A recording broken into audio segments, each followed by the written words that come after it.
Olá pessoal, salve, salve a todos. Aqui mais um vídeo do canal Edu Cristão Historiador. Para você que ainda não é inscrito no meu canal, se você quiser e quiser também compartilhar, aí compartilha aí o meu canal do Edu Cristão Historiador. Aí eu trago aqui nos meus vídeos, pessoal, sempre reflexão, ensinamento da Bíblia, né, da palavra, e principalmente eu uso com a história, né?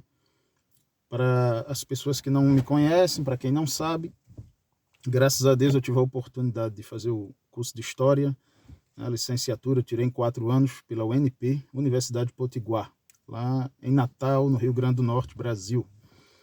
E graças a Deus tive a oportunidade de ter acesso a muitas informações, né? Não somente pela um pouco da história da Europa, mas história do Brasil, história antiga, enfim, né? Tudo aquilo que se remete na visão historiográfica, né? Tudo aquilo que trabalhos acadêmicos, né? E assim nós trabalhamos o desenvolvimento do ser humano no decorrer da história.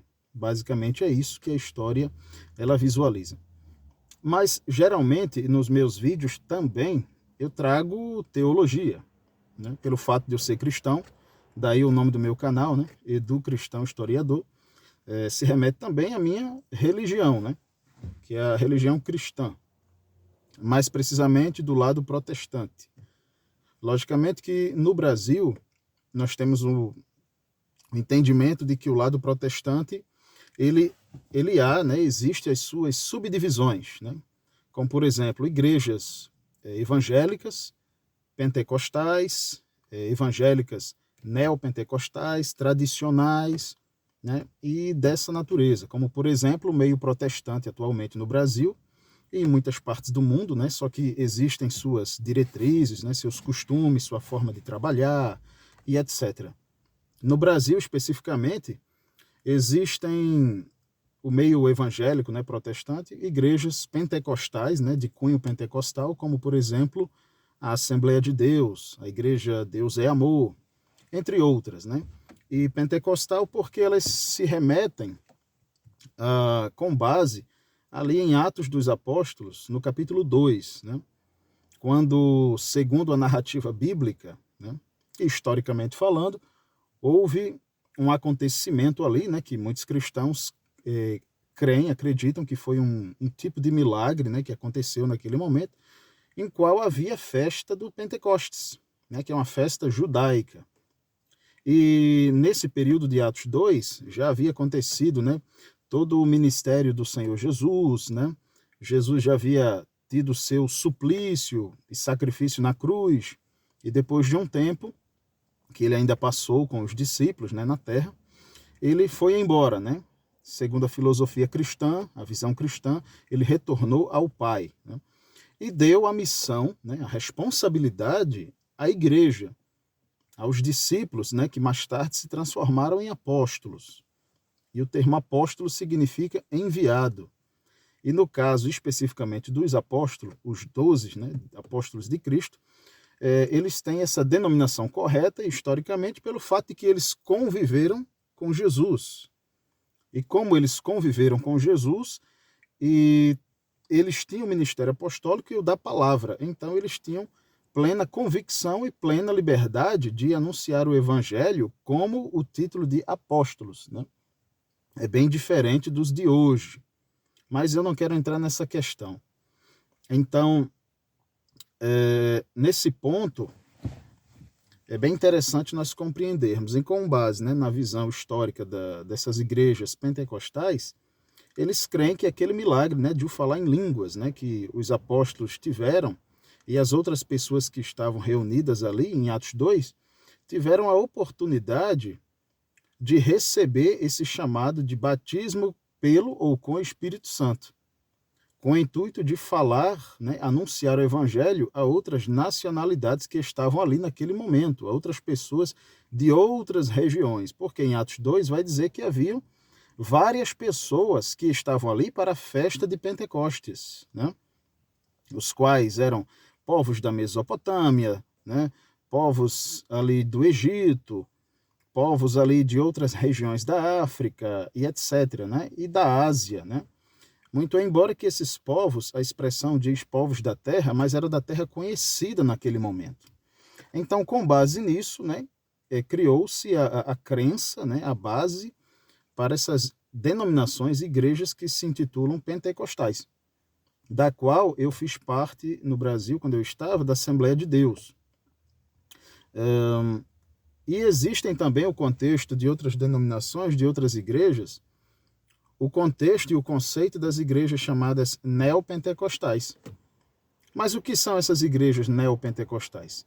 Essas igrejas são, por exemplo, as igrejas de cunho como a Igreja Universal do Reino de Deus, né, a Igreja Mundial do Poder de Deus, entre outras dessa natureza. Né?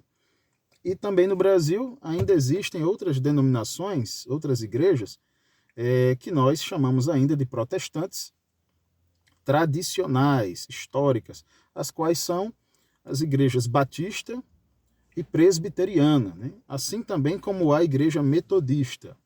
Né? Porém, a metodista ela adota certas colocações teológicas do meio pentecostal também. Então, para que nós possamos compreender, existem várias denominações e existem vários segmentos filosóficos e teológicos dentro dessas igrejas. Mas vamos lá. Resumindo, comentei um pouco sobre denominações que existem no Brasil, mas você pode se congregar em qualquer umas, independentemente de qual placa, qual o nome da denominação cristã, isto é o que menos importa, mas que você que está vendo esse vídeo, você tenha pelo menos a curiosidade de conhecer os ensinamentos de Jesus, a Bíblia, de ler. E depois que você compreender, e se realmente você acreditar em Jesus como Senhor e Salvador de sua vida, você procura uma denominação destas que mais você se encaixe ou que você goste, ache interessante a forma das pessoas, o estilo literário de busca ou de estudo, enfim, vários motivos que podem fazer com que uma pessoa goste de ficar naquele lugar, naquela congregação. Então, eu falo hoje, nos dias atuais, queridos, não com fanatismo, não com radicalismo, de forma alguma, até porque hoje em dia, infelizmente, ainda existem pessoas dessa natureza, pessoas que têm esse tipo de pensamento, o qual isso não é bom para ninguém. Mas a fé em si, né, como diz ali em Hebreus capítulo 11, versículo 1, ora, a fé é o firme fundamento das coisas que se esperam e a prova das coisas que não se pode ver. Então, essa fé, esta base, esta crença, né, ela tem que ser sincera, verdadeira, né, diante de Deus, diante do Cristo, mas ela também deve ser respeitosa, ela deve ser consciente, humana. Quando eu digo humana, no sentido de você respeitar aqueles que são diferentes de você. Respeitar e compreender aqueles que têm uma fé diferente da sua. Entendeu?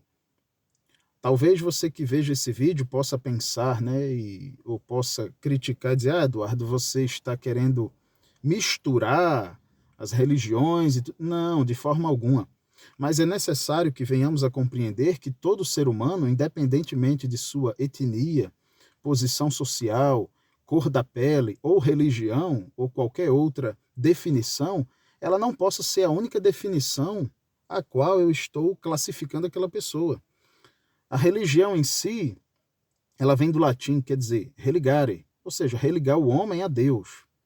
Obviamente que como cristão, quando eu tenho oportunidade, eu falo sobre a Bíblia, eu falo sobre Cristo, eu falo sobre o Evangelho. Falo sobre a palavra de Deus, né, a Escritura, né? Mas, contudo, eu respeito. Tanto é que, quando eu estava no Brasil ainda, eu lembro-me que eu tive algumas oportunidades e eu fui até com os colegas da faculdade. Se eles estiverem assistindo esse vídeo, eles vão lembrar. Um abraço aí para o meu querido amigo Jorge, advogado, foi professor de matemática e teve a oportunidade de fazer o curso de História com a minha pessoa. Um grande homem, letrado, intelectual aí da minha cidade de Natal, estado do Rio Grande do Norte. E também o meu amigo Ricardo, católico, grande teólogo e um cara altamente de uma visão filosófica bem abrangente. Então esses dois aí foram comigo uma vez, pessoal, lá numa mesquita muçulmana, lá em Natal, né, na zona sul de Natal. Ali, se não me falha a memória, por trás da rua do Praia Shopping, fica na zona sul de Natal. E nós fomos lá fazer uma visita, passamos um tempo lá, aprendemos, conhecemos um pouco da cultura islâmica, né? Porque eu estou dando esse exemplo para que você compreenda que o mundo que está um caos, né, atualmente no século XXI, em vários segmentos, mas isso não significa que todas as pessoas são assim. Há muitas pessoas que realmente até mesmo criticam de forma pejorativa, negativa, a fé islâmica, quando na realidade o problema em si não é a religião. Em si o problema são os indivíduos, as pessoas. Há muçulmanos que são verdadeiramente religiosos de verdade, que amam, que respeitam, que cuidam, que ajudam, que fazem o bem na sociedade a qual ele vive, na comunidade. Por exemplo, aí no Brasil, há muitos muçulmanos. E não significa que eles são iguais àqueles que praticam em nome de Alá, né, como alguns deles dizem, de forma errada, e praticam terrorismo. Não. Há muçulmanos de paz. Eu conheço, eu tive a oportunidade de conhecer, né? Assim como há cristãos de bom coração que tentam imitar Jesus e fazer o bem a todas as pessoas, há cristãos que é só de boca, é só de nome. São maldosos, né? Querem prejudicar as outras pessoas e por aí vai. Da mesma forma em outras religiões, há pessoas boas, coerentes, respeitosas e há pessoas que não são, infelizmente. Mas o que é que eu quero dizer com isso? Quero dizer que nós devamos ser humanos, queridos. Devamos usar o amor, né? A base da fé, do evangelho, por exemplo. Se você que não é cristão, mas você tem que viver o amor nesse mundo, né? Por mais que você não tenha a religião, a crença em Jesus e na Bíblia. Né? Como, por exemplo, Jesus ele ensinou, olha, um novo mandamento eu vos dou, que vos ameis uns aos outros. Porque quem ama, não mata. Quem ama, ele não causa depressão, sofrimento nas outras pessoas. Quem ama, perdoa. Quem ama, ajuda quem está precisando. Quem ama, faz o bem e não o mal. Quem ama, ele respeita. Ele tem consciência do que é verdade e do que é mentira. Quem ama, ele se esforça em fazer o que é bom cada dia. Ok? Então eu quero trazer essa reflexão de hoje, essa é a minha mensagem, fiquem com Deus. Um abraço a todos, encaminhe esse vídeo para aquelas pessoas que você gosta e para aquelas que você não gosta. Ajuda aí o canal, beleza? E os meus conteúdos são esses. Eu trago reflexões, mensagens bíblicas, né, teológicas, falo na história, então se engloba a história, engloba a política, religião, entre outras coisas, cultura, ok? A gente vê tantas coisas sem expressão nenhuma, sem valor na internet, aí eu penso, por que não eu criar conteúdos bons, né? Que levem à reflexão, ok? Um grande abraço, Deus te abençoe, tenha um ótimo dia, uma ótima semana. Fui!